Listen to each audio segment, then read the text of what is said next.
Seja bem-vindo ao canal Genuíno Cristão. Antes de irmos para o vídeo, inscreva-se no canal e ative o sininho das notificações para receber novos vídeos. Os instrumentos de Deus são incomuns, as ferramentas. Essa é a terceira característica dos métodos de Deus, é que às vezes Ele usa instrumentos estranhos para corrigir sua igreja.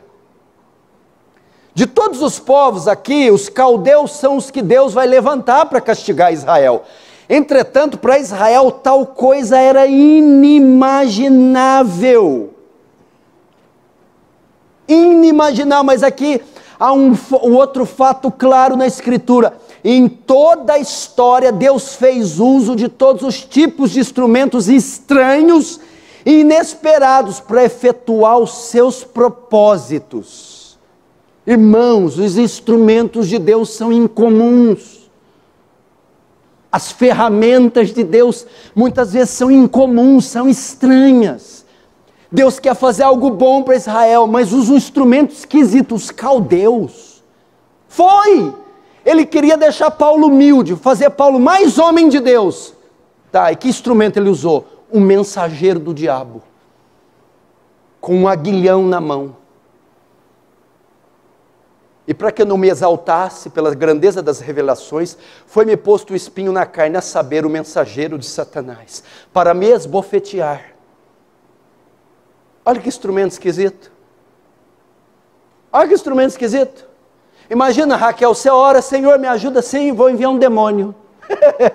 Nossa Deus, que legal. Vou enviar um demônio para te ajudar. Que bom. Oi, sou demônio. Chegou, quer entrar, tomar um café? Como é que vai? As coisas estão muito quentes, está feia lá no inferno.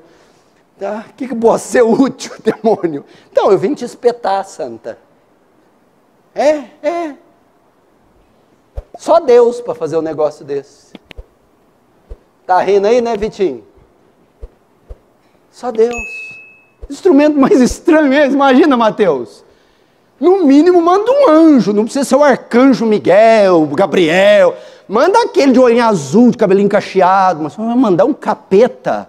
Vai um capeta.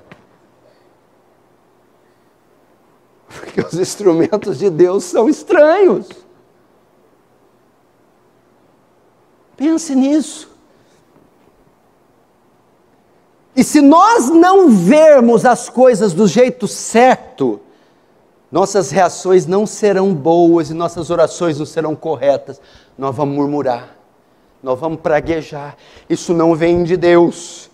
Temos que entender, escute, que é possível que até as forças mais inimigas do cristão ou da igreja estão sendo utilizadas por Deus para o seu propósito. Fato é o resultado dessas últimas eleições. Olha isso aí, Deus. Não foi isso que a igreja pediu, não foi isso que o povo orou, não foi isso que a gente estava esperando. O que é isso, Deus? Os instrumentos de Deus são estranhos, são incomuns.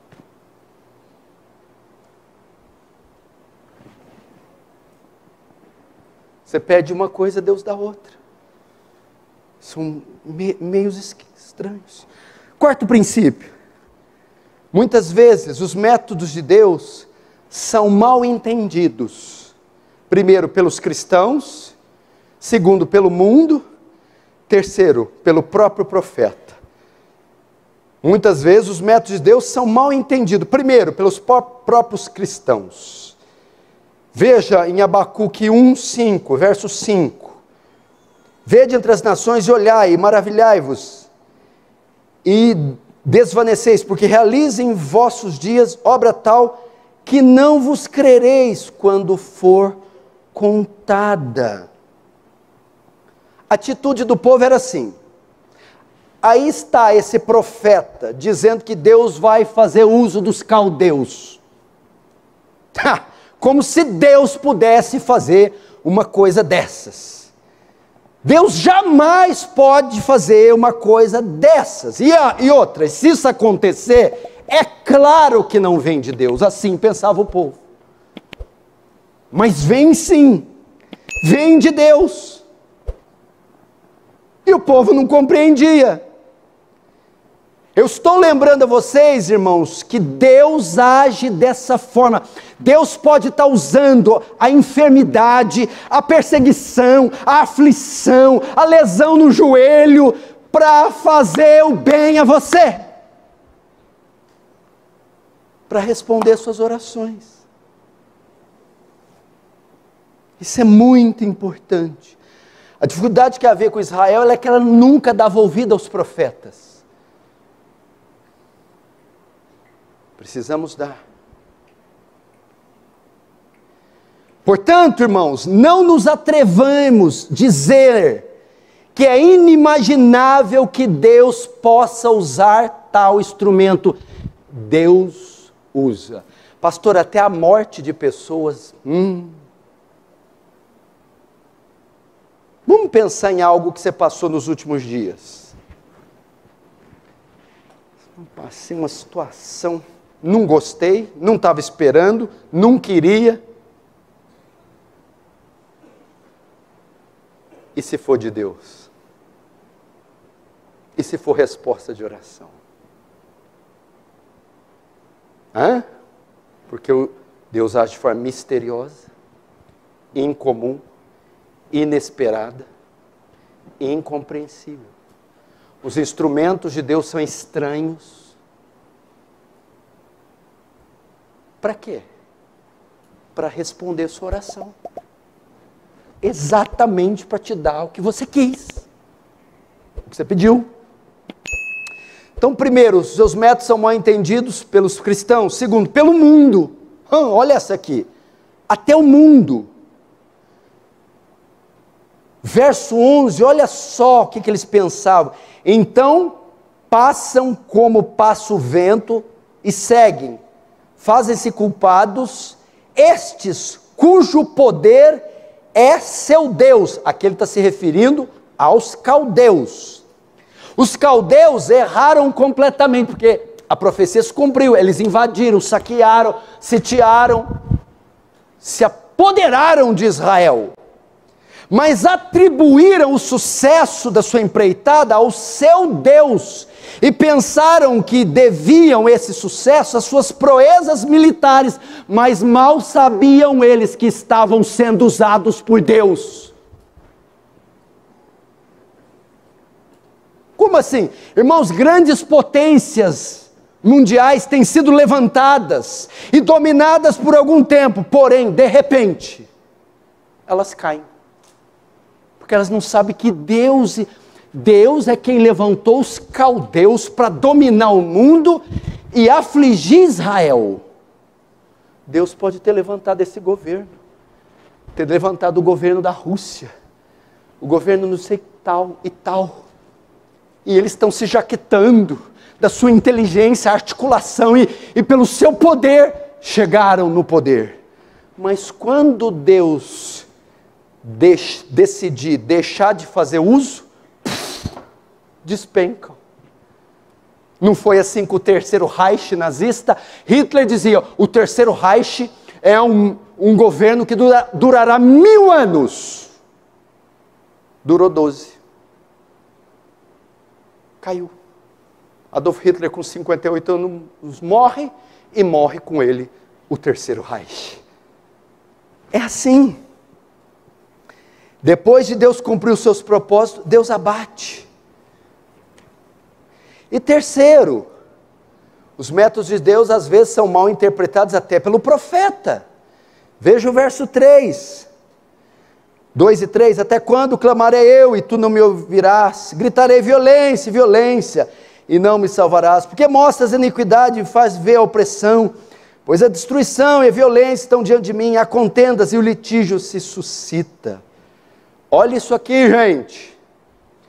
Até os crentes mais piedosos também têm dificuldade de entender certas aflições. Quer ver um exemplo?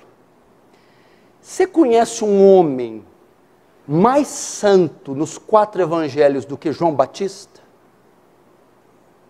Quando o cordeiro passa para ser batizado, eis o cordeiro de Deus que tira o pecado do mundo. Ele reconheceu o cordeiro de Deus.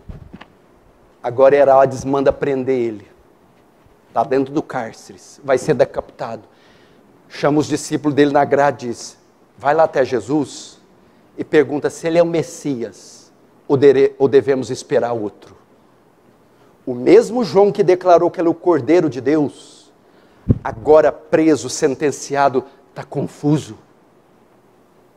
Mesmo os crentes mais piedosos têm dificuldade de entender certas aflições, têm dificuldade de compreender alguns nuances da tribulação. Até quando, Senhor? E Deus está dizendo, até quando o quê, Abacuque? Até quando gritarei? Pois eu estou te respondendo. Porque o que está acontecendo, Deus? Abacuque, está tudo certo.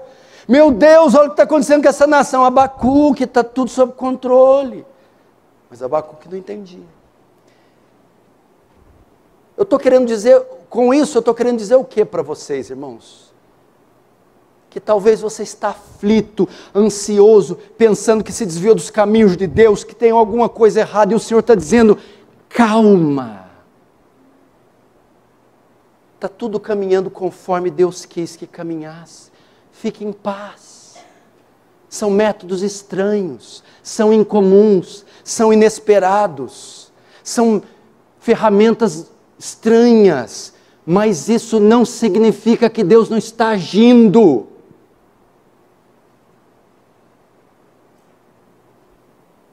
Vamos encerrar agora.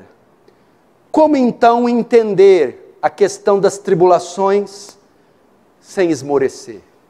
Como entender todo esse mal sem esmorecer? É isso que eu estou dizendo para você. Não vamos conseguir evitar, mas vamos aprender a lidar com elas. Como entender a questão então das tribulações sem esmorecer? Primeiro, o problema está sob o controle divino. Verso 2. Não, verso... Isso aqui, errei na outra igreja e errei aqui também. Espera aí, verso...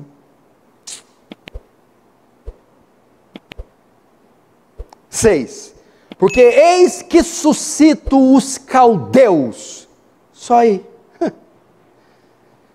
Como entender tudo que está acontecendo? Veja só, Deus está dizendo, o controle de Deus não está só sobre Israel, mas o controle também está sobre os seus inimigos. Eis que eu suscito os caldeus, eu levanto, eu governo, eu conduzo, eu controlo até os seus inimigos. Queridos irmãos, Deus tem o controle total do seu problema, o controle total da sua tribulação, o controle total da sua doença e da sua crise. As coisas não são o que parecem ser, meu irmão. Deus está conduzindo até o inimigo. O inimigo aqui não é mais que um mero instrumento. Essa doença, o desemprego, a violência, qualquer coisa está no controle de Deus.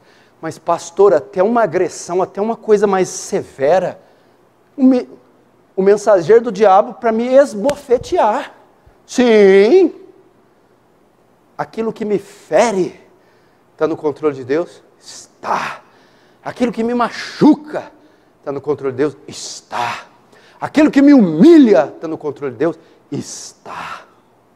Quando Deus manda o anjo para Paulo, quem que ele manda? Olha lá.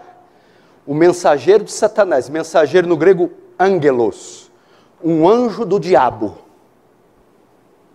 Agora, quando vai se tratar de Jó, não é anjo não, é o próprio capitão-chefe. Ele vai até Deus e os dois falam sobre Jó. Deus dá testemunho de Jó. Também, de balde você cerca ele de bênção, tira tudo dele para ver se não blasfema contra ti. Olha o diabo agindo. Vai... Toma tudo que é dele, mas poupa a vida. Não, peraí, eu não estou entendendo e por que o senhor colocou esse texto nesse tópico. Porque o diabo, quando tocou em Jó, estava sob o controle total de Deus. E não pode avançar 1 milímetro do que Deus tinha determinado. Deus falou, você vai até aqui, a vida você não tira e acabou. Jó não morreu, Jó morreu. Aqui você vai até aqui, a vida você não tem permissão para tirar. Não tirou. Gostou do vídeo? Então, assista outro e seja edificado pelo Genuíno Evangelho.